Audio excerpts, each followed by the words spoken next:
Welcome again, everyone. Jerry, Old Guy Review. And we are going to call this the finale for now of the Sen F450 heavy build. Now, I'm going to tell you,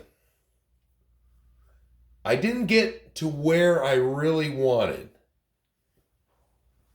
I tried to replace plastic parts with metal parts. Now, we started off at a 6-pound truck, and we managed to bring it up to 8 pounds.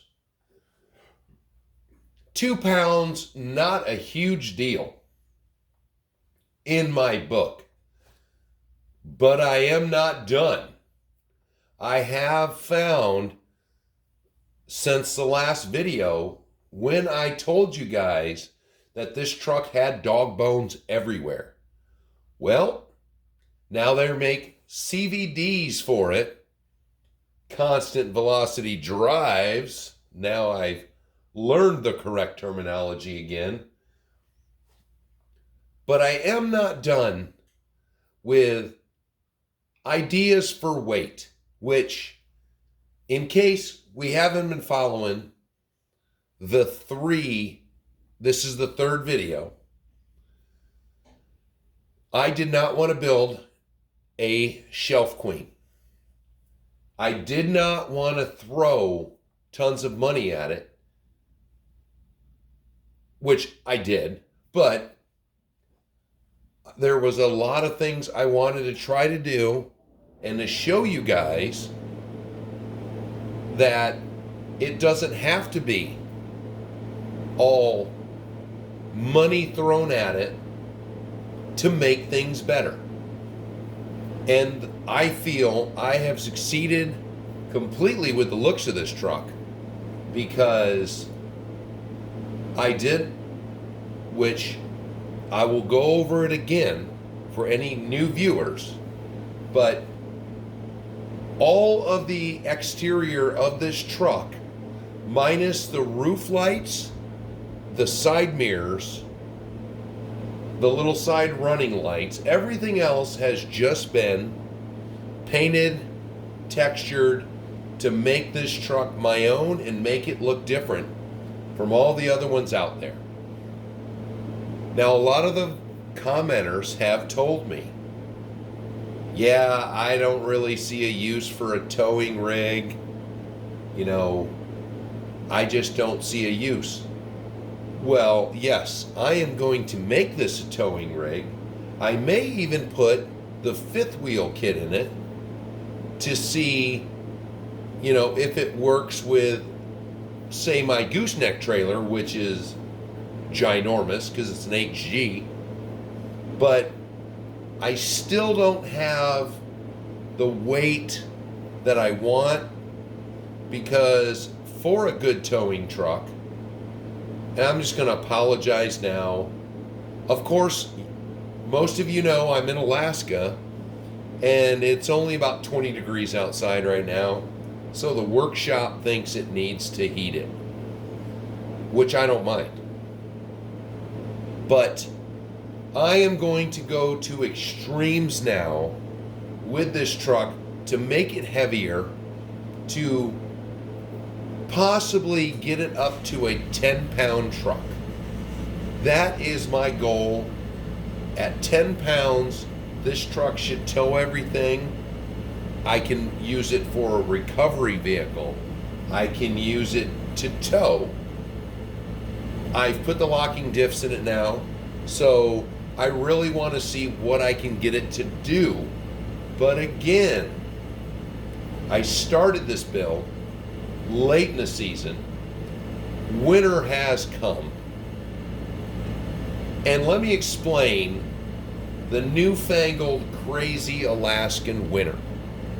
So it was 50 degrees and raining on a Thursday and Friday. Saturday, it stopped raining, but everything was soaking wet. Sunday, it snows. So this has been the last 2 weeks for me, working on this truck, trying to keep my trails open, but meanwhile, they're all covered with ice. It's going to be an excellent test for these tires on this truck. Now, looking at my options, I am down to any of you who may have flown airplanes, have train kits, boats. This is a product I've shown a while back, liquid gravity. So, thanks to a good friend of mine who sent me what I'm detailing up now, oil drums 3D printed. Thanks, Pez. I'm going to drill a hole in the top. I'm going to go buy some more of this liquid gravity, and I am going to fill these drums, one of these drums, and this is only 240 grams. I forgot how many ounces that was, because I'm basically dealing with ounces. This is going to be some weight for the bed. That is cheap, easy weight. But this liquid gravity is little granular, basically it looks like brass. So I'm going to see if I can fill cavities in the truck to put more weight in there and see what happens. It's an experiment. I've never done it. But with the amount of RTV in this truck right now, I'm thinking I won't notice it. So first I'm going to show you what's going on with the truck, with the lights, because get my hand in there. What I didn't show you guys, which I didn't have installed the last time, and I've just had this view going to see if anyone notices that things are different up front. Let's talk about that real quick. Now, man, that diff cover looks nice. From the last video, I didn't like all this red, so taped it off, 3M, rubberized undercoat, a little bit of Duratrax black on top of it, just the right amount of black. Fog lights. I did a two-tone look in there to see how it would look, and the lights are so bright you really can't see it anyways. But now it's got fog lights, and it's got the 3D printed headlight buckets from Power Shift. And let me give an apology to Power Shift. Let me reiterate that the only thing on this truck from Scale by Chris is the door handles. I like the door handles better, but everything else, the light kit, the roof lights, the mirror lights, the headache rack, the truck box, the marker lights, everything else is Power Shift. And I am utterly pleased. So let's see, using the fancy truck box lights, let's see, I think the right side should just be the marker lights. Hello, there you go.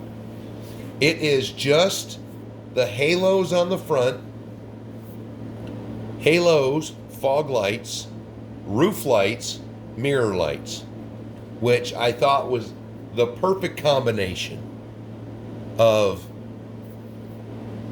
I can drive this at night or in the summertime, and that should give me adequate light, because I also have in the back, I have the headache rack lights, which we're going to spin it around eventually. But now, if we go to the next side of the truck box, now all the lights are on. And let's spin it around You've got your roof lights. You've got your mirror lights. You've got clearance lights. You have got, let's spin her around again. You've got halos, tail lights, and the headache rack lights. But let's step back for a minute and let's give it a little on the bench.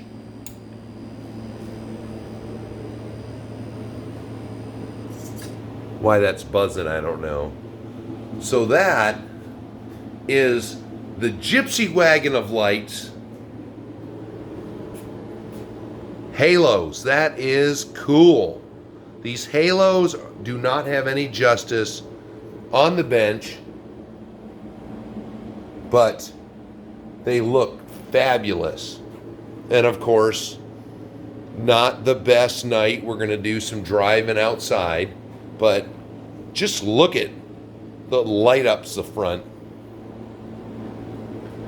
I have never had a truck with as many lights as this one. And I'm trying to reach it. Oh, there we go. Back on.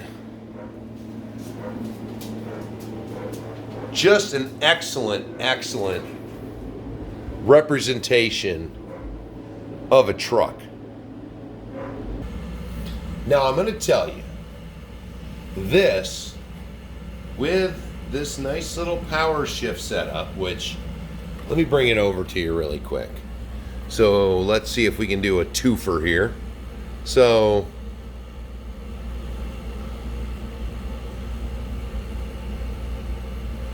what's the other lights? Oh, the side lights. That to me is the coolest thing. Oh, let's just turn everybody off. Push button. I mean, you got two lines. You've got a power and you've got to the lights.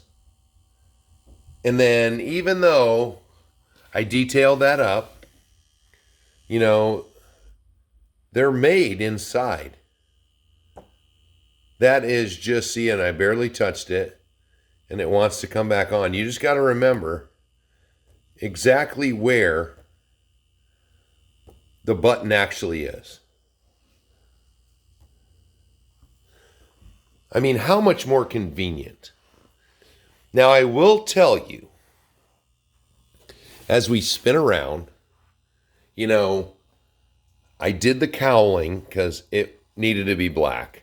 I painted this center piece here, and why waste a sticker? This guy is proud that he has got a KG1 forged, whatever the hell it is. Oh, I guess it's some wheels. So you go down, door handles, all on now. It's hard to see. They're gold wheels, but I wanted to break them up a little bit. It's hard to see, but I did all these little triangles. They're black. I did the center ring of the center cap in chrome. Did the same thing on the black, or on the back, you know, and did because they're Fury wheels, and I wasn't putting a Fury sticker on it. So I kept that to give it that little bit of personality. Now, what I noticed from my last, was it the last one? Yes. This truck's name is Bruce because one of my employees branched out to go and do bigger and better things, was a huge fan of Ford Super Duties. He had a 250 and a 350. And I made a joke when I bought this truck, he was still working for me, that I was calling it Bruce because his dream truck is an F450 dually. So in my little stash, I found this drop hitch, which we're going to see how that works out. The suspension now, with the stock springs back on it, but with 60 weight oil, is nice. Just a little bit of sag. So I'm hoping this is still going to have some articulation. Now, these trucks come completely painted with stickers on the lights. Here was my options for the power shift accessories. Cut them out or try to clean them up and get the paint off. And that is where I went. Yes, it is not perfect. You can see where it's not quite perfect, but I painted these taillights on the inside, or I painted the 3D printed brackets, so not so bad. There was a ring around, a ring of red, so where I didn't get it perfectly, because it is tough to cut out or to completely clean this with Lexan thinner and get it perfect. So yes, there are some imperfections. I don't have this color paint, so I just had to try my best, and some RTV got in here. So they're not perfect close up. From a distance though, not so bad, but here we go again. Not quite perfect. And once you're RTVing them in there, I was hoping the black would just cover up. But this part here, the Lexan cracked. So I had to reinforce that. But on the inside, we'll take the top off here in a second. The fog lights came out the best. They are crystal. Well, these aren't bad, but you know, without the right paint, just getting in there and perfectly, I may touch it up with a Sharpie on the outside. I thought that was just humorous because it's a 450 Super Duty. Why would he care about a Bronco? Crystal clear again.